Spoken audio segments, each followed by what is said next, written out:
내일은 하지 말까요? 내일은 복습을 좀 할 겁니다. 그래서 이제 뭐 복습하기 싫으면 안 오셔도 돼요. 아시죠? 예. 내일 노는 것도 좀 그렇고 그래가지고 지금 근데 오늘 하고 금요일 날 하고 월요일 날 하면 끝나요. 오늘 화요일 안 해도 아시죠? 안 해도 끝나는데 그래서 이제 내일은 뭡니까 복습 좀 시켜드릴 테니까 아시죠? 그러니까 뭐 촬영하고 이런 것도 없어요. 아시죠? 그래서 오셔서 그냥 우리가 했던 거 다시 앞에서부터 복습 좀 하고 가도록 할게요. 그래서 못 알아들으면 그냥 넘어가면 되고 아시죠? 그래서 내일은 시간 되시면 오시고 뭐 복습 안 해도 내가 복습 충분히 다 했다 그러면 안 오셔도 돼요. 아시죠? 안 오셔도 되고 그래서 이제 하여튼 그렇습니다. 그래서 이제 내일은 진도 나가는 게 아니고 진도 안 나갑니다. 아니고 오늘까지만 진도 나가고 내일은 진도 없어요. 없고 그 다음에 금요일 날 진도 나가고 또 뭡니까 월요일 날 진도 나가면은 끝나요. 수업이 다 끝나요. 다 끝난다니까요. 그래서 내일은 뭡니까 갑자기 안 하게 됐는데 그 중기사법 선생님이 그 민법한다고 그래 버렸잖아요. 아 그렇죠. 그래서 가지고 이제 갑자기 잡게 됐는데 그래서 내일은 복습 위주로 좀 할 거니까 그래서 이제 내일 진짜 일이 있다 그러면 쉬셔도 되고 아시죠? 그렇다고 해서 한 명 오고 이러면 안 되고 한 2명 정도 한 10명 와셔야 되겠죠. 자 그래서 이제 내일은 그렇게 진행하도록 할게요. 일단 저당권 갑니다. 저당권 145페이지에 우리가 이제 아까 조금 전에 설명했던 내용이에요. 이쪽에 가서 저당권이라는 게 저당권자가 누구였습니까? 은행이었죠. 저당권자. 그러면 이 집주인은 누굽니까? 저당권 설정자. 저당권 설정자입니다. 그래서 이제 1억을 빌려주고 목적물의 저당권을 설정을 했습니다. 이 저당권이에요. 저당권. 그러면 이제 우리가 복습을 해봅시다. 우리가 앞에 시간에 했던 거. 요 1억을 뭐랍니까? 담보로 받는 채권이라 그래서 피담보 채권이라고 하십니다. 피담보 채권. 그래서 이제 어떤 내용을 배웠냐면은 피담보 채권이 변제돼서 소멸하면 저당권도 따라서 소멸한다고 했죠. 이게 부종성. 넘기면 따라 넘어가더라. 수반성. 9,999만 원 갚았다. 1만 원 남았다 하더라도 전체 효력이 미친다. 나눌 수 없다. 불가분성. 화재가 나거나 수용이 되면 화재보험금이나 수용보상금에도 목적물의 저당권의 효력이 미쳐 안 미쳐? 미친다. 물상대위성 이런 것들을 배웠습니다. 자 그러면 이제 요 내용에서 구체적인 내용 더 들어가도록 하겠습니다. 145페이지에 356조 찾았습니까? 저당권의 내용 갑니다. 저당권자는 채무자 또는 제3자가 점유를 이전하지 않으려고 자 줄구셔야 돼요. 점유를 이전하지 않으니까 점유하고 있지 않다는 겁니다. 저당권자가 여러분 살고 있는 집에 들어와서 앉아 있습니까? 아니죠. 그러니까 점유하지 않으니까 우리 아까 했듯이 반환 청구권이 있어요, 없어요? 없습니다. 무슨 말 알겠죠? 점유를 하지 않으니까 반환 청구를 못 합니다. 점유를 하고 있어야 반환해 달라고 청구할 수가 있죠. 그래서 점유를 이전하지 아니하고 채무의 담보로 제공한 부동산에 대하여 다른 채권자보다 자기 채권에 형광펜을 놓으셔야 됩니다. 무슨 변제 받을 수 있다고? 우선 변제 받을 수 있다. 우선 변제가 나오는 거는요. 전세권 할 때 나왔습니까? 전세금 또 등기합니까 안 합니까? 하죠. 어디에 합니까? 등기부에 하잖아. 전세금을. 저당권도 금액을 등기합니까 안 합니까? 하죠. 등기부에 등기가 되면 우선 변제 받을 수 있다. 아시죠? 그렇게 머릿속에 개념을 잡고 있으면 됩니다. 그래서 저당권이나 전세권은 무슨 변제권이 있다? 우선 변제권이 있습니다. 그래서 이제 밑에 가서 정의 밑에 내용 쭉 위에 읽어봤던 내용이니까 356조 내용입니다. 읽어보시고 법적 성질입니다. 밑에 성질 4가지 뭐뭐 있다 했습니까? 부종성, 수반성, 불가분성, 물상대성이 있다라고 했습니다. 그 다음에 이제 3번에 이제 피담보 채권, 저기 담보로 받는 채권이라 그랬죠. 그래서 종류에 제한이 있습니까 없습니까? 없다. 그래서 두 번째 줄에 반드시 금전채권일 필요는 없습니다. 그거 줄 것이면 되고 그 다음 밑에 가서 2번인데 3번 돼 있네요. 맞죠? 네, 3번이 2번으로 고쳐놓으시고 장래 증감 병동하는 채권이 뭐라고요? 근저당입니다. 증저당 뒤에 가면 배울 겁니다. 근저당도 가능하다 이렇게 돼 있고, 그다음 밑에 갔어요. 저당권 설정 계약입니다. 자, 계약하고 당사자 나오는데 요거 설명 들어갈게요. 보세요. 돈은 누구한테 빌려주고, 갑에게 빌려주고, 병이 갖고 있는 Y 건물의 저당권을 설정하는 경우가 있습니다. 그럼 얘는 뭡니까? 만일에 갑이 을에게 변제를 잘 하지 못하면 병의 Y 부동산이 겸해 난리부죠. 그래서 이 사람이 물건으로 보증 썼다 그래서 무슨 보증인? 물상보증인이랍니다. 물상보증인이라 합니다. 무슨 말이죠? 그래서 물상보증인 이렇게 됩니다. 그래서 계약 당사자는 누가 되느냐? 저당권 설정자, 저당권자, 물상보증인 요 세 명을 뭡니까? 계약의 당사자라고 한다고요. 아시겠죠? 그래서 돈을 빌려줬는데 갚지 않으면 이 Y 부동산, 병이 갖고 있는 Y 부동산 날려버리고 얘는 뭡니까? 재산 안 날아가죠? 이런 경우 물건으로 보증 썼습니다. 물상보증인. 자, 물어볼게요. 그러면 여러분이 물상보증 쓰면 됩니까? 안 됩니까? 돈은 얘가 다 쓰고 여러분 재산 날아가 봅니다. 아시겠죠? 그래서 물상보증 쓰면 된다 안 된다? 안 됩니다. 이걸 요구해서도 안 됩니다. 친인척 관계는. 그래서 이제 요 세 명을 뭐랍니까? 계약의 당사자랍니다. 밑에 나옵니다. 계약의 당사자 나옵니까? 설정자, 저당권자. 근데 설정자, 저당권 설정자에서 1번에 제3자 물상보증인 또 할 수 있다 되어 있죠.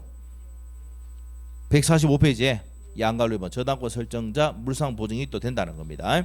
그다음에 저당권자도 된다 안 된다? 된다 이 말이에요. 첫 번째 줄에 이제 줄 긋고 별표해야 됩니다. 마찬가지야. 분리 양도할 수 있습니까? 없습니까? 없습니다. 저당권에는 부종성과 수만성이 인정되므로 피담보 채권을 저당권 분리하지 못한다. 알고 있죠 이거? 네, 그렇습니다. 그래서 넘기면 따라 넘어가니까 무슨 성이 있습니까? 수반성이 있는 겁니다. 넘기시고 분리 양도 안 됩니다. 그것도 시험에 몇 번 나왔던 겁니다. 그다음에 저당권의 객체 여기서 기억하셔야 될 게 26회 때 시험에 나왔었어요. 26회 때하고 22회 때도 시험 나왔는데 저당권은요. 저당권에 22회 때 시험 나왔는 건데 어떤 거냐면은 지상권은 저당권 목적 됩니까 안 됩니까? 전세권도 목적 됩니까 안 됩니까? 내가 지상권이나 전세권을 갖고 있으면 은행으로부터 대출받을 수 있다. 맞아요? 그럼 용의물권 중에 안 되는 건 뭐가 있다고? 지역권.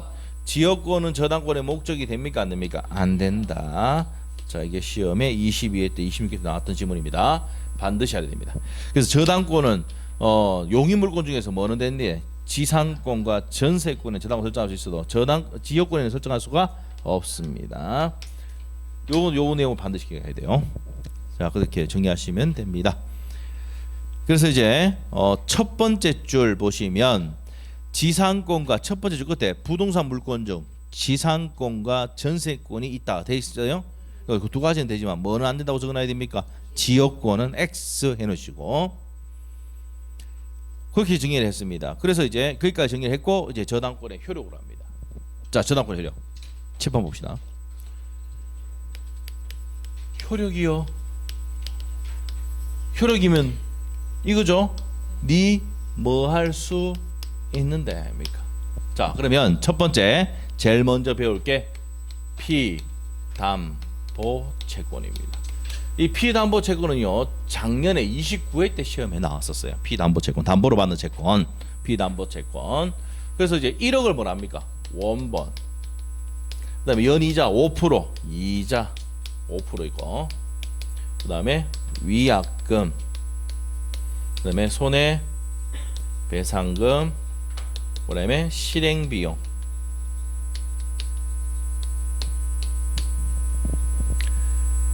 지연이자 손해배상금 이렇게 됩니다. 그래서 자, 우리 판서도 360조가 그럴 겁니다. 자, 책에 볼게요. 146페이지 저당권의 효력이 미치는 범위에서 피담보채권의 범위인데 또 필기할까 싶어가지고 우리 판서노트는 몇 페이지예요? 63페이지. 63페이지. 거기 보시면 1번 피담보채권의 범위 나옵니까? 네, 나옵니다. 360조 볼게요. 저당권 원본이 뭐야? 저기 1억. 이자 연 5%, 위약금, 채무 불이행에 의한 손해배상 및 실행 비용을 담보한다. 그래서 5가지가 뭡니까? 피담보 채권의 범위다 이 말이에요. 이거 왜 배우는데? 자, 이리 오세요. 보세요. 은행으로부터 1억을 빌렸습니다. 이 설정자가 채무자가 얼마 갚아야 돼? 1억만 달랑 갚아야 됩니까? 아니죠. 1억이 원본이야. 원본만 갚으면 안 되고 뭐도 갚고 이자 갚고 위약금 약세에서 위약금 갚고 손해 있으면 손해배상 실행 비용까지 다 갚아야 말소시킬 수 있습니다. 무슨 말이죠? 그래서 뭘 배운다고? 피담보 채권의 범위를 배운다 이 말이에요. 알겠어요? 여러분이 돈 안 갚아가지고 부동산이 경매가 진행됐다. 그러면 어떻게 됩니까? 목적물에 대해 돈을 다 갚을 때 어떻게 돼? 그 실행 비용까지 다 내가 다 내야 돼 안 내야 돼? 내야 된다니까. 중간에 돈 매가 중간에 매가 됐다 그러면 은행에 그 돈 줘야 된다는 거. 아시겠죠? 네, 그렇게 됩니다. 그래서 이제 요 피담보 채권의 범위를 배운 이유 아시겠죠? 아시겠죠? 그렇게 됩니다. 그래서 내가 1억을 빌렸다 하더라도 1억만 갚으면 원본만 갚으면 안 되고 이자, 위약금, 손해배상금, 실행비용을 하는데 우리 판서부터 보니까 요 세 가지는 등기가 되네. 얘는 등기가 안 되네. 이렇게 됩니다.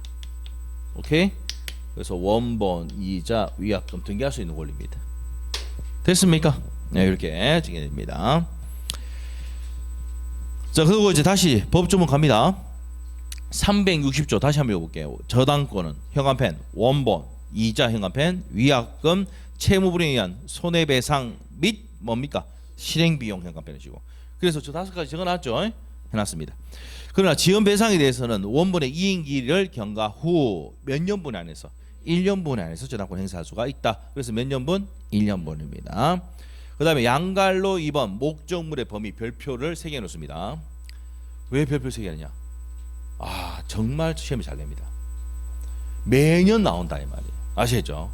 그래서 목적물의 범위는 일단 옆에다 미친다 해놓으시고 미친다 크게 적어놓으세요. 미친다. 아시겠죠? 잘 미쳐야 됩니다. 여기서 잘못 미치면 큰일 나요.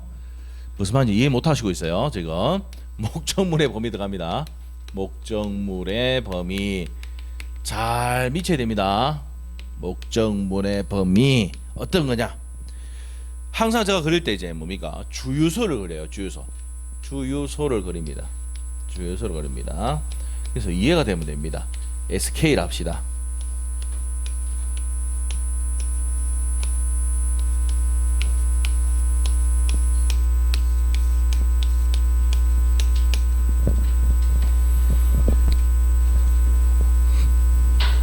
여기 주유소의 소유자가 갑이에요. 그래서 이제 주유소에다가 1억을 빌려주고 목적물의 저당권을 설정을 한 상태입니다. 얘가 저당권자. 그럼 얘가 이제 저당권 설정해 주니까 저당권 설정자. 저당권 설정자가 뭡니까? 소유자 이렇게 되죠. 이렇게 된 겁니다. 그래서 그림이 좀 못 그렸다도 이해하시고 요게 뭐냐면 주유기예요. 묻지도 말고 따지지도 말고 그냥 그렇게 생각하세요. 주유기입니다. 요거는 뭐라 부르냐면 종물이랍니다. 종물. 주유소는 뭡니까? 주물. 주유기는 종물 이렇게 합니다. 주물의 상용에 공하는 거 이래가지고 종물이라고 합니다. 그래서 주유소는 주물, 종물은 주유기. 여기 나오는 유류 저장 탱크, 유류 저장 탱크, 유류 저장 탱크가 지금 전부 다 지하에 있죠. 옛날에는 지상에도 설치할 수 있도록 해놨는데 옛날에 그 대구에 폭발 한번 생겨가지고 무조건 지하에 매설하게 돼 있어요. 뭐 잘 모르나 보네요. 그런 게 있었어요. 옛날 대구에 한번 폭발한 적이 있습니까? 없습니까? 있습니다. 대구가 폭발 사고가 좀 많아요. 예? 왜 그럴까요? 풍지자서 그런 것도 있고 옛날에 있잖아요. 그 왕건가에 그런 게 살수 대첩하고 그런 데 그 뭐 저 하여튼 게 있어요. 그래서 이제 그게 뭐냐면은 거기에 대구가 이제 뭡니까? 그런 쪽에 좀 안 좋아요. 좀 터가 조금 안 좋아요. 그 정확하게 아는 사람이 터가 다 나쁘다는 게 아니고 지역은 아닌데 그게 조금 안 좋은 터예요. 사람들이 많이 죽은 지역이에요. 거기가. 옛날에 그 저 뭡니까 왕건하고 누구하고 결혼하고 이제 붙어가지고 그때 엄청나게 막 죽었거든 사람들이. 예, 그래서 대구가 나쁘다는 얘기는 아니고 아시죠? 그래서 그런 지역이 좀 있단 말이에요. 그래서 하여튼 사고가 좀 대구 좀 많이 있었어요 옛날에. 예, 그래서 그렇다. 뭐 비판하자고 하는 건 아닙니다. 예? 아시죠? 자, 다시 한번 볼게요. 그래서 이제 유류지상 탱크가 있었는데 옛날에 어디 있었는데 지상에도 이렇게 설치됐는데 이게 폭발하는 바람에 있잖아요. 지하로 무조건 매설하게 됐어요. 그래서 이제 뭐 어떤 외부 환경이 오더라도 터지지 않도록 만들어놨어요. 무슨 말이죠? 뭐 그런 내용입니다. 그런 건 나중에 구체적으로 공법할 때 배우면 되고 유류지상 탱크를 우리는 뭐라 부르냐? 뭐 한다?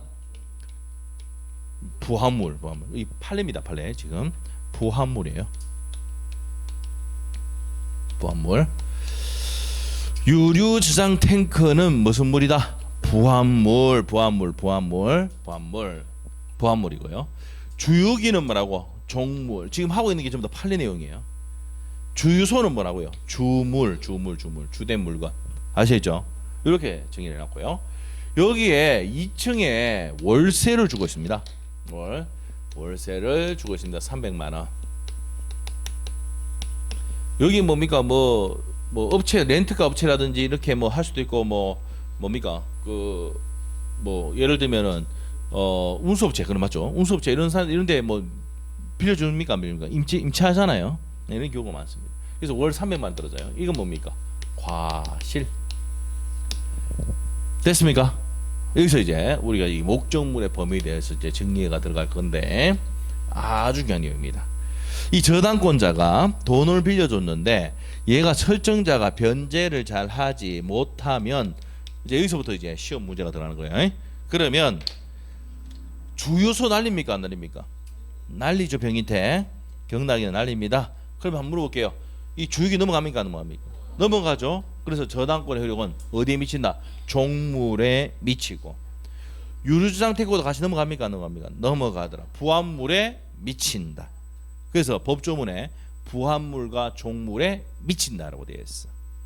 아시겠어요? 네, 그렇습니다. 그래서 부합물과 종물에 미친다 이렇게입니다. 이게 이제 저당권의 효력입니다. 그러면 이제 과실은 어떻게 되는데? 과실. 그리고 이게 수용이 되면 수용 보상금 무슨 대위? 물상 대위. 요거 두 개는 어떻게 되는데? 요거는 압류 후에 미친다. 법에 그렇게 돼 있어요. 무슨 후에 미친다고? 압류 후에 미친다. 그래서 과실과 화재보험금, 수용보상금에 미치는 물상대위는 무슨 후에 미친다? 압류 후에 미친다라고 되어 있어요. 됐습니까? 이게 목적물의 범위입니다. 자, 그러면 책을 보도록 하겠습니다. 밑에 부합물 나옵니까? 146페이지 양갈로 2번 저당권의 효력이 미치는 목적물 범위에서 부합물 나와 있어요. 358조 저당권의 효력은 저당 부동산에 부합된 물건과 종물에 미친다. 자, 부합된 물건이 부합물 적어놓으시고 형광펜 부합물. 종물에 미쳐 안 미쳐? 미친다. 종물은 위에다가 칼로 해놓읍시다. 주유기. 부합물은 유류저장 탱크. 이거 판례 내용이에요. 그러나 법률이 특별 규정 또는 설정에 다른 약정이 있으면 그러하지 아니하다는 얘기는 미치지 아니할 수도 있다는 말이에요. 법률의 규정이 나오는데 이건 어떤 거냐면은 공장 들어봤어요. 공장에 가면은 우리가 공장 같은 경우는 땅 대출 받고 건물 공장 대출 받고 그다음에 또 뭐까지 받습니까? 기기까지 대출 받거든. 알겠죠? 그럼 공장이 대출 받고 공장 건물에 대출 받았는데 기계는 저당권 효력이 미치나 안 미친다? 안 미쳐요. 그건 공장 재당 저당이라고 따로 있어요. 아시겠죠? 그런 경우에는 법률 규정 다른 공장 재당 저당법에 의해서 그런 경우에는 저당권의 효력이 미쳐 안 미쳐? 안 미쳐. 무슨 말이죠? 무슨 규정이 있을 때 다른 법률의 규정이 있을 때는 미치지 않는단 말이에요. 알겠습니까? 공장을 운영하면 알 거예요. 공장은 이게 왜 그러냐면 처음에는 여러분이 이게 이제 공장 재당도 뭡니까? 이 누가 만들었냐면 박정희 대통령이 만들었어요. 공장 하다 보면 돈이 많이 필요합니까? 안 필요합니까? 필요하죠. 근데 한 방에 다 갚는 경우도 있죠. 뭡니까 개발해가지고 신기술 개발하든지 새로운 제품 만들어가지고 폭발적으로 다시 일어나가지고 다 갚는 경우도 있습니까 없습니까? 있잖아요. 그래서 어떻게 했냐면은 제일 먼저 옛날에는 땅 빌려가지고 했고 건물 빌려가 대출받고 다 해가 돈 빌려 쓰도록 했는데 이것도 부족해. 그래서 뭡니까 기계가 더 비쌉니까 안 비쌉니까? 비싸니까 대출해 줄 수 있도록 해줬단 말이에요. 아시겠죠? 이게 공장 지당 저당이에요. 그러면 토지에 건물에 저당을 설정해놨다 하더라도 공장의 기계들은 미치지 아니할 수도 있다는 거지. 다른 법률 요건이 있으니까. 아시겠죠? 그런 내용입니다. 그래서 법률의 특별 규정 또는 설정에 다른 약정이 있다면 미치지 아니할 수 있다는 겁니다. 원래 미치는데. 알겠어요? 지금 뭐가 미치는지 안 미치는지 지금 모르겠어요 지금. 자, 그래서 이제 그런 내용들 설명을 했고, 그 다음에 여기 보세요. 이걸 밑에 내용이 또 이런 내용이 있어요. 이거 증축했단 말이에요. 증축 들어봤어요? 예, 한층 올렸단 말이에요. 이거 증축이야. 증축하면은 이 건물에 부합합니까 안 합니까? 붙어버리죠. 부합합니다. 이럴 때는 저당권 효력 미친다 안 미친다? 미친다. 넘기면 따라서 증축법은 똑같이 넘어갑니다. 알겠죠? 그래서 책에 별표 딱 해놔야 돼요. 이거 시험에 3번 나왔습니다. 3번. 두 번째 줄 구조상 증축 부분이 구조상 이용상 독립성이 없어서 기존 건물에 부합하는 경우 증축한 부분에도 미쳐 안 미쳐? 미친다 이 말입니다. 미친다. 그 밑에 이제 100조가 이제 밑에 볼게요. 1항 물건의 소유자가 그 물건에 줄 것이고 상용에 공하기 위해서 자기 소유인 다른 물건을 이에 부속시킬 때는 그 부속물을 종물이다. 부속물을 종물. 그래서 주유기가 뭐예요? 종물입니다. 자, 종물은 뭐에 처분따릅니까? 주물에 처분한다. 그러면 주유소가 넘어가면 따라 넘어가는 게 종물이다 이 말이에요. 주유기다. 됐습니까? 그래서 밑에 예컨대 나와 있죠. 주유소 나와 있죠. 설명했던 내용입니다. 주유소의 주유기는 뭐라고요? 종물. 주유소는 주물. 유류장태인 거는 부합물. 이런 내용들입니다. 그다음 밑에 과실 갈게요. 밑에 3번하고 4번은 묶어놔야 됩니다. 3번하고 4번. 자, 일단은 과실은 미쳐 안 미쳐? 미치지 않는데 뭐 한 후에 미친다? 압류 후에 미칩니다. 그래서 옆에다가 적어야 돼. 뭐 한 후에 미친다? 그래서 두 번째 줄에 저당권이 미치지 않는 게 원칙이지만 무슨 후에 미친다? 압류 후에 미친다는 거 적어놓으시고, 그 다음 밑으로 가서 4번 갑니다. 토지에 저당권 설정해 놓으면 건물에 미쳐 안 미쳐? 왜? 토지와 건물은 별개의 부동산입니다. 토지에 저당권을 설정해놨다 하더라도 돈 빌려주고 설정해놨다 하더라도 건물에 미친다 안 미친다? 안 미친단 말이에요. 별개 부동산이니까. 옆에다가 뭐라 적어놓고 별개의 부동산이니까, 별개 부동산이니까 미친다 안 미친다? 미치지 않는다 이 말입니다. 그 다음에 이제 옆에 페이지 가서 일괄 경매 청구권 나옵니까? 자, 일괄 경매 청구권 요거 볼게요. 별표 2개 해놓으셔야 돼요. 일괄 경매 청구권은 시험에 5번 나왔습니다. 근데 단독 문제로 3번 나오고 2번은 지문으로 나왔어요. 아시겠죠? 그래서 일괄 경매 청구권이 되어 있는데, 요거는 우리 판서노트에 몇 페이지냐면은, 자, 판서노트에 몇 페이지를 펴냐면은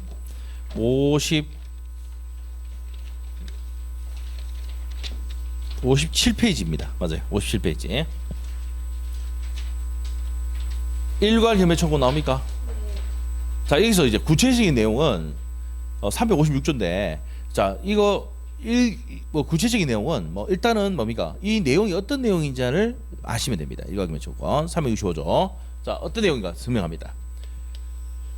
이해만 되면 돼. 오늘은 이해하는 게 중요해요. 은행으로부터, 은행이 누굽니까? 저당권자. 이 저당권자 은행 말고 개인 또 돈 빌려줄 수 있죠. 그러면 저당권자가 되는 거야. 아시겠죠? 근데 우리가 쉽게 얘기해서 은행을 저당권자라고 보통 부른다 이 말이야. 아시겠죠? 돈을 빌려줍니다. 그래서 토지의 저당권을 설정 후에, 그러면 얘는 누굽니까? 저당권 또 적습니다. 설정자. 나중에 이것도 안 적어줘요. 왜? 다 알고 있다고 생각하고 설정자 이렇게 다 넘어갑니다. 그러면 설정자가 설정한 후에 건물을 이렇게 지었어요. 갑이.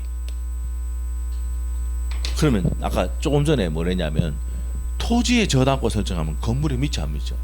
안 미치. 토지와 건물은 별개의 부동산이니까 미치지 않죠.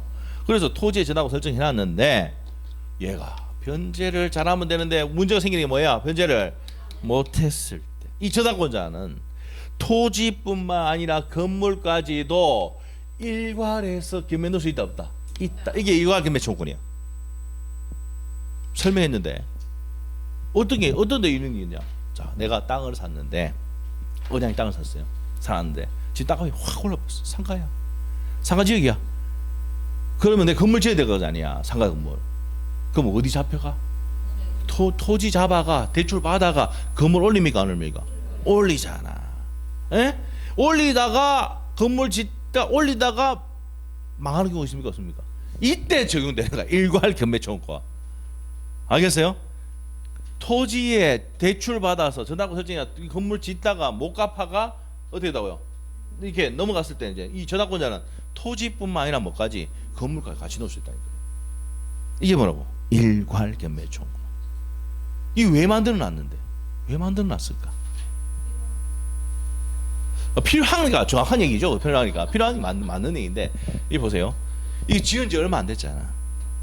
지은 지 얼마 안 됐는데도 이걸 부숴본다. 왜? 토지 소유자가 땅 김에 넘어갔는데 병을 바뀌었다. 그럼 토지와 건물 소유자 다르면 이 건물 소유자에게 부사라고 합니까 안 합니까? 하겠지. 그러면 지은 지 얼마 안 됐는데도 부사야 돼. 사회 경제적으로 좋아 안 좋아? 안 좋죠. 그리고 건물 소유자 건물이 있는데 토지만 김에 넘으면은 이 사람 경납 받는 사람 경납 받을라 해야 안 해? 안 하지. 근데 같이 넘기면 받을라 해야 안 해? 다툼이 생기니까. 아시겠죠? 그래서 이 법조문을 만든 이유가 그런 사회 경제적 문제. 그다음에 경매를 받았을 때 같이 받으면 낙찰받을 확률이 높다 이 말이에요.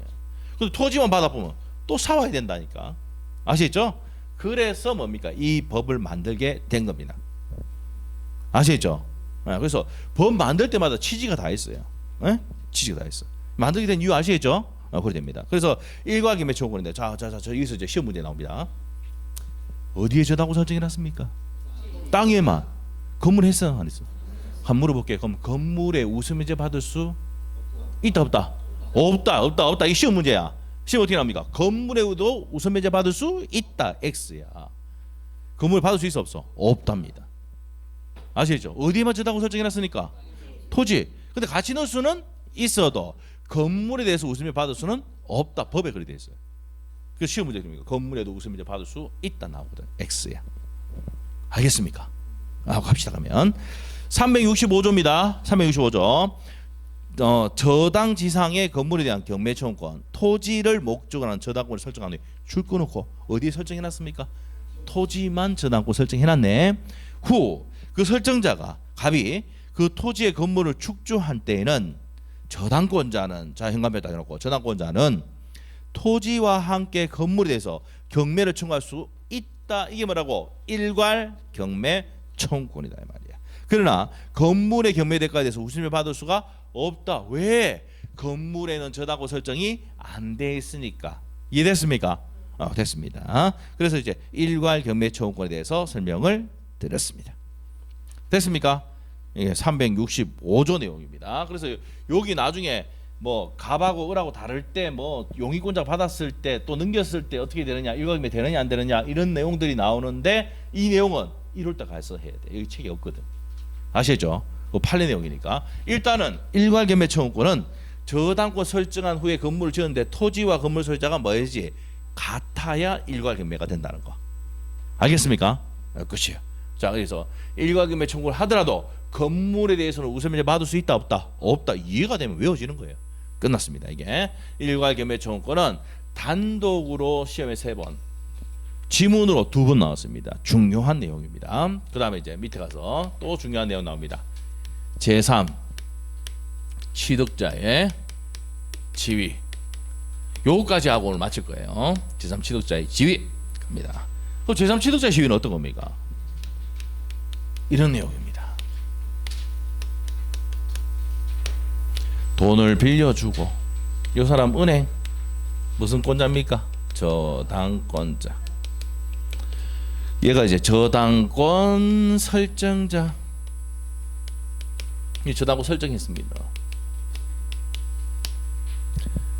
우리가 저당권이 설정된 부동산을 살 수 있습니까 없습니까?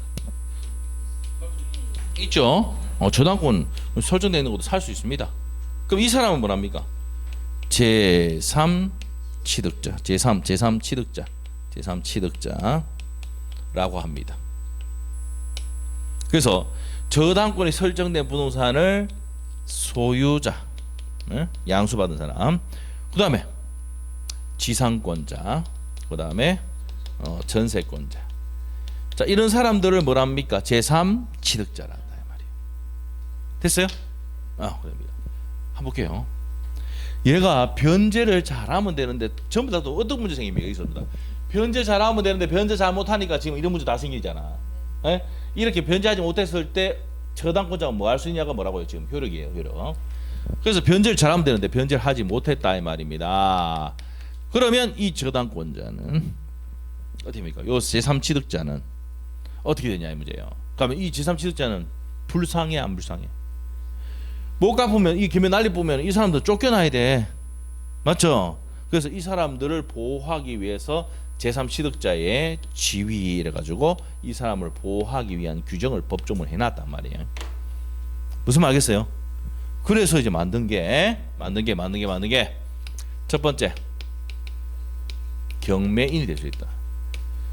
이 목적물이 경매가 넘어갔다 그러면 이 제3 취득자 소유자 지상권 전세권자는 경매에 참가할 수 있습니까 없습니까? 있단 말이야. 그래서 경매인이 될 수 있도록 해줬다.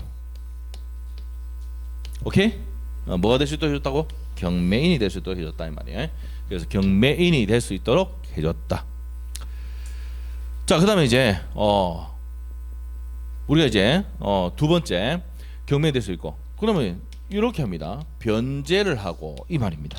얘가 가서 대신 뭐하고 변제를 하고 자 그리고 대신 갚아줬죠.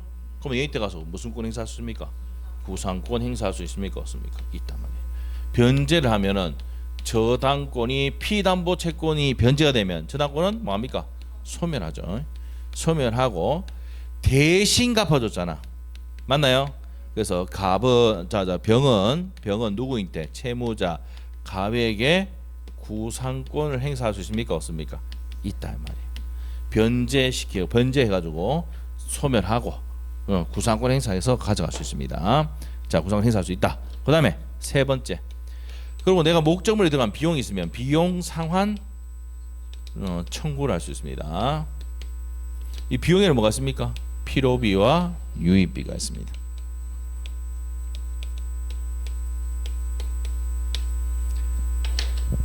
이렇게 설명을 했는데 모르겠지. 그러니까 예를 들어야 돼. 예를 들어볼게. 자, 이게 우리 친구입니다. 우리 친구 얘기예요. 우리 친구가 여기 금액이 얼마냐? 1억이 아니고 2천만 원이에요.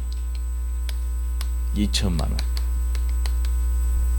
우리 친구가 저 중국 뭐 다른 기업 다닙니다. 세징중공업이라고 중국 다니는데 그 친구가 이제 뭡니까?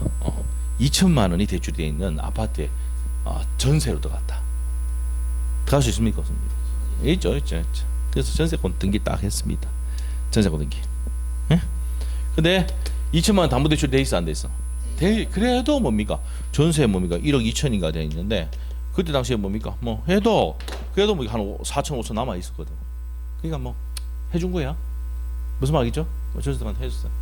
근데 이 사람 2천만 원 견지를 못했어요. 2천만 원이 아니고 뭐 다른 채무도 다 연결돼 있으니까 날라간 거죠. 날라왔어 이제 날라갔어. 그래서 변제를 못하니까 이 전화권자가 뭡니까? 이 목적물 경매 넣죠. 그럼 누가요? 전세권자. 친구가 저한테 전화 오죠. 어떻게 되는데? 그럼 저는 어떻게 합니까? 얘는 이제 오로지 공대 출신입니다. 아시겠죠? 학원학과입니다. 그래서 뭡니까? 민법을 알아야 뭐요? 민법 민자도 몰라. 아시겠죠? 그래서 이제 주성아 이거 어떻게 되는데? 그게 뭐라고요? 제3 취득자의 지위야. 그럼 알아듣겠어요? 못 알아듣겠어요? 못 알아듣죠. 뭐라겠어 하죠. 그래서 제3 취득자의 지위인데 뭐냐면은 이 저당권이 설정된 부동산을 소유하기로 한 사람, 매매를 한 사람, 지상권자, 전세권자, 니같이 전세권자는 제3 취득자다. 그게 중요한 게 아니고 내가 뭐 할 수 있는데 말이지. 아 그러면 너는 경매에 들어가서 뭐 할 수 있다고 그래. 경락이 될 수 있어. 경매인이 될 수 있다. 너 이제 경매 못 하는데 기다려봐라 좀. 두 번째 뭡니까? 변제를 하고 소멸. 이 변제를 하고 소멸한다 이렇게 하니까 뭐랍니까 그 친구가? 내가 돈 빌렸나? 내가 돈 빌렸나? 내가 왜 가면 돼 이러. 아 들어봐. 변제하면 소멸하잖아. 그러면 어떻게 됩니까? 얘한테 미리 전해놓는 거예요. 매주인에게. 저 매도인 요 사람 있잖아요. 요 사람에게 저하고 설정에 전화해놓고 집주인이 전화해가지고 내가 대신 갚아줄 테니까 소유권 얘한테 넘겨 할 수 있습니까? 없습니까? 있죠. 이게 뭐야? 구상권 행사하는 거예요. 아시죠? 그래서 이제 뭡니까? 제가 소개를 해서 쫙 해가지고 만나서 어떻게 됩니까? 해주기로 하고 지는 또 뭐합니까? 채무 한 개 들고 좋아 안 좋아? 좋죠. 여러분이 자기 전자고 중개사 됐다 이런 일 생기면 컨설팅 되겠습니까? 컨설팅 되겠어요? 그래 해주면 되지. 그래서 어떻게 됩니까?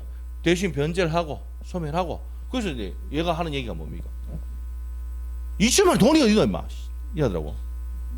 지금 1억 전세에 꼽혀 있는데 2천만 원 돈 어디서 빌리노? 어디서 돈 빌리노? 어머니한테 못 빌린다. 바보야. 은행 가면 다 해준다. 담보대출 해주잖아요. 은행 가면은 다 해줍니까 안 해줍니까? 해주잖아요.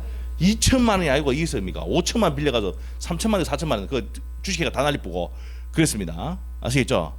대출을 더 해준단 말이야. 얼마 꼽혀 있어요? 1억 전세 꼽혀 있잖아. 무슨 말이죠? 대출 뭐 2천 나온 게 아니고 한 5천, 6천이가 나왔었어요. 그래가 나머지 돈 다 어디입니까? 주식에 넣어가지고 휴익적 만들어 보고 하여튼 그래 됐어요. 하여튼 그런 적이 있었단 말이에요. 그래서 여기서 중요한 거는 뭐냐? 어떻게 한다고? 대신 변제한다. 어디 가서 하면 돼요? 은행 가서 하면 돼요. 그러면 여기 1억이 꼽혀 있기 때문에 뭐 대출해봤자 대출 또 1억 이상 해줍니까? 안 해줍니까? 해줄 수 있지. 이 사람이 1억 있으니까 뭐 한 5천만 원 담보대출 1억 꼽혀 있으니까 한 5천만 원 이상은 해줍니까? 안 해줍니까? 해주죠. 무슨 말 알겠죠? 그래서 이 2억짜리 봤을 때 한 1억 5천까지 됐잖아 보통. 무슨 말 알겠죠? 그 되니까 이렇게 돈 변제하고 내가 구상권 소유권 가져올 수 있습니까? 없습니까? 있다. 아시겠죠? 그래서 이제 이렇게 해가지고 변제하고 구상권 행사했습니다. 그리고 내가 들어갔던 뭐가 있으면은 비용이 있으면 비용 상환 청구할 수가 있다. 요거는 우선 상환 받을 수 있습니다. 우선 상환 받을 수 있다. 이 29회 때 나왔던 질문이에요. 요게 뭐라고요? 제3취득자의 지위. 자 마지막 다시 한번 정리할게요. 제3취득자라는 게 뭐예요? 저당권이 설정된 부동산을 소유하기로 한 사람, 매수하기로 한 사람이라든지 지상권자, 전세권을 설정한 사람이다 말이야. 경매가 들어가면 이 세 사람은 불안한 지위 있죠. 이 사람 보호할 필요가 있어 없어? 있다. 그래서 법에 경매에 참가해서 경락인이 될 수 있도록 해줬고 변제를 하고 그러면 변제를 했으니까 대신 변제했으니까 저당권을 마고 소멸하고 구상권 행사할 수 있도록 해줬다. 비용이 들어가면 비용 상환 청구할 수 있습니까? 없습니까? 있다. 필요비와 유예비 상환 청구할 수가 있습니다. 이게 제3취득자의 지위다 이 말이에요. 법조문 보러 갑시다. 147페이지에 제3취득자의 지위 나옵니까? 의의 있죠. 저당권이 설정된 후에 저당 목적물의 소유권, 지상권, 자 현관편을 주셔야 돼요. 소유권, 지상권, 전세권을 취득한 자를 뭐란다? 제3취득자라고 한다. 밑에 내용 보시면 되고 양갈로 2번 뭐가 될 수 있도록 해놨습니까? 경매인이 될 수 있도록 해줬다 이 말입니다. 경락이 밑에 경락이 될 수 있다 돼 있죠. 363조 내용이고 그다음 밑에 가서 제3취득자의 변제입니다. 364조예요. 저당 부동산에 대해서 소유권, 지상권, 전세권을 취득한 이 사람들 뭐라고요? 제3취득자는 저당권자에게 그 부동산이 담보된 채권을 변제하고 전하고 소멸 청구할 수가 있다. 소멸 청구하면서 무슨 권 행사할 수 있습니까? 구상권 행사할 수 있는 거죠. 그래서 첫 번째 줘 보시면은 제3취득자의 지위는 선순위 저당권 때문에 불안하다. 그래서 채무자를 대신해서 변제할 권리가 있다 이 말입니다. 그래서 이제 뭡니까? 선순위 저당권을 소멸하면 제3취득자의 지위는 안전적으로 인정됩니까? 안 됩니까? 되고 또 무슨 권 행사합니까? 구상권 행사하죠. 대신 갚아줬으니까 그 얘기고 양갈로 4번 갑니다. 비용이 들어가면 비용 상환 청구할 수 있습니까? 없습니까? 있답니다. 비용 상환 청구할 수 있다. 밑에 저당물의 제3취득자가 부동산의 보존에 들어간 비용이 무슨 비랍니까? 필요비. 개량하기 위해서 들어간 비용이 유입비입니다. 필요 유입비를 지출할 때는 203조 1항, 203조 2항, 203조 1항이 뭐예요? 점유자와 회복자 관계하실 때 필요비 상환 청구권이고요. 2항은 유입비 상환 청구권입니다. 이 밑에다가 점유자와 무슨 관계? 회복자 관계. 요때 우리 오늘 아까 조금 전에 했었죠. 점유자와 회복자 관계에서 필요비, 유입비 상환하는 내용이 돼서는 경매 대가에서 무슨 상환 받을 수 있다고요? 우선 상환 받을 수가 있다. 이렇게 됩니다. 자, 그래서 이제 거기까지가 뭡니까? 저당권의 효력입니다. 그럼 다시 한번 정리하고 갈게요. 마지막 총정리. 옆에 공동저당 근저당 나오죠? 예? 책 넘겨보세요. 공동저당 나오죠? 요 계산 문제거든요. 나오면은 요건 제가 이제 수업할 때도 말합니다. 이거는 나오면 시험에 찍으라 그러거든요. 정답이 몇 번이냐면 공동저당이 몇 자예요? 네, 4번 찍으면 돼요. 18회 시험의 정답도 4번, 25회 때 시험의 정답도 4번, 27회 때 시험의 공동저당 계산 문제 시험 정답도 4번. 네, 공동저당. 공동저당은 어떤 거냐면은 나중에 뒤에 가서 1월달 설명해 줄 건데 여러 개 부동산에 있잖아요. 피담보채권도 여러 가지 부동산에 돈을 빌리면서 설 수 있습니까? 없습니까? 있거든. 예를 들어 볼게요. 갑이 갖고 있는 A 부동산, B 부동산, C 부동산. 자, 그래서 을로부터 10억을 빌리려면은 요게 6억짜리야, 이게 5억짜리야, 이게 3억짜리야. 이러면 이 6억짜리를 빌리는데 10억 빌려줍니까? 안 빌립니까? 안 빌리죠. 그럼 여러 개 부동산 가져오라거든. 그러면 요 10억이란 피담보 채권을 가지고 요 세 가지 부동산에 공동으로 저당권 설정하는 걸 뭐란다? 공동저당이라 한다 이 말이야. 그래서 이때 경매를 할 때 동시에 다 하면 동시 배당을 하고 한쪽에 넣으면은 한쪽에 넣고 나머지 일하면 20배당이라고 한단 말이야. 이거를 공부하는 사람은 옆에 적어보세요. 또라이. 나중에 요거 이제 계산하는 방법 다 설명해가지고 하면 하는데 제가 여러분 풀어줘도 있잖아요. 시간이 한 2-3분 걸립니다. 그럼 여러분 풀면 한 5-6분 걸려. 이거는 뭐 하는 게 좋아? 찍는 게 나오면 찍으면 좋아요. 근데 요거 이게 아까 이게 했잖아요. 이게 아까 몇 번이었어요? 18회부터 해가 18회, 25회, 27회인데 이게 10년 동안 3번 나왔는데 7번이 뭐 나옵니까? 근저당 나왔어. 그럼 여러분은 어디에 투자할 거야? 근저당 해야지. 요번에도 뭐가 나왔어? 근저당 나왔거든. 그럼 근저당에 투자해야지. 아시죠? 이거 나오면 어떻게 됩니까? 마감이 4번. 이건 푸는 사람이 뭡니까? 바보입니다. 시간 말거든요. 지금 산수도 안 되는 판, 분수도 지금 계산 안 되는 판에 이거 계산 어떻게 하겠어요? 아시죠? 그래서 나중에 공동저당 그래 되고 근저당 요 두 가지는 어디서 배운다고? 1월달에 할게요. 자, 특수저당은 1월달 하고 요 다시 마지막 한번 정리하고 집에 갑시다. 아시죠? 중요한 내용이에요. 이거 시험 몇 번 나온다고? 2문제 이상 나옵니다. 그래서 중요한 내용이니까 요 효력만 좀 보고 갈게요. 저당권자가 1억 빌려주고 목적물에 대해서 저당권 설정했잖아요. 그럼 요 1억을 뭘 한다고? 피담보 채권. 피담보 채권을 범위는 원본, 이자, 위약금, 손해배상금, 실행비용을 담보합니다. 됐어요? 그 다음에 목적물의 범위는 일단 타이틀에 미친대 해야 됩니다. 미친다. 자, 그래서 주물과 종물에 미치 안 미치죠? 주유기와 유류장 태거에 미치 안 미치죠? 미친다. 부합물과 종물에 미친다 이 말이에요. 근데 과실은 물상대인은 압류 후에 맺힌다. 요 물상대인은 지금 책이 안 나와 있지만 요거 기본성에 무조건 나옵니다. 자, 그렇게 하시고 그다음에 여기서 하셔야 될 게 또 한 개 더 있어요. 설정 후에 부합시켜도 미칠까 안 미칠까? 미친다 이 말이에요. 미친다. 설정 전후에 부합시켜도 미친다. 부합물과 종물은 됐어요? 자, 토지의 저당권 설정하면 건물에 미쳐 안 미쳐? 안 미치는 게 원칙이란 말이에요. 그래서 이제 일괄기매조금 이제 들어갈 건데 토지의 저당권 설정했단 말이야. 그런데 설정한 후에 건물을 지었는데 토지와 건물 소유가 같은데 변제를 잘하면 되는데 변제를 못하면 이 저당권자는 토지뿐만 아니라 건물까지 일괄해서 경매 넣을 수 있다. 이거 말한다. 일괄 경매초공권이라 한다. 됐어요? 그럼 일괄 경매초공 했는데 이 건물의 경매 대가에 대해서는 우선 변제 받을 수가 없다라고 되어 있어. 왜? 저당권 어디만 해놨기 때문에 토지만 해놨기 때문에 그렇습니다. 그 다음에 제3취득자의 지위로 갑니다. 저당권이 설정된 부동산의 소유권을 취득하기로 한 사람, 지상권자, 소유자, 지상권자, 전세권자를 뭐란다? 제3취득자라고 하고 이 제3취득자가 있다. 경매가 들어가면 아주 불안한 집이 있잖아요. 이 사람 보호를 위해서 너희들은 뭐해서 경매에 참가해서 경매인 될 수 있도록 해줬고 대신 변제하고 소멸 청구할 수 있습니까? 없습니까? 있고 무슨 권 행사할 수 있어요? 구상권 행사할 수 있습니다. 대신 갚아줬으니까. 그리고 비용이 들어가면 비용 상환 청구할 수 있습니까? 없습니까? 있답니다. 비용은 뭐가 있어? 필요비와 유입비. 요거는 우선 상환 받을 수 있다까지 했습니다. 요게 이제 제3취득자의 지위입니다. 요거 말고 이제 침해와 구제가 있는데 요거는 1월 달에 할 거예요. 우리 책에도 없습니다. 그래서 요 정도만 일단 정리하시면 돼요. 자, 요게 이제 뭡니까? 우리 저당권에서 중요 부분의 한 70% 정도 되는 내용입니다. 그래서 요 정도까지 정리하시면 되겠습니다. 자, 그래서 여기까지 하고 문제 풀까 말까?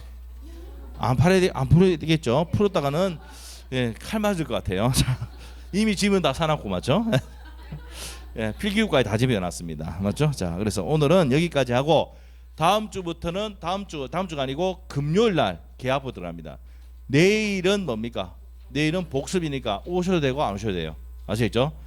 공식적으로 뭡니까?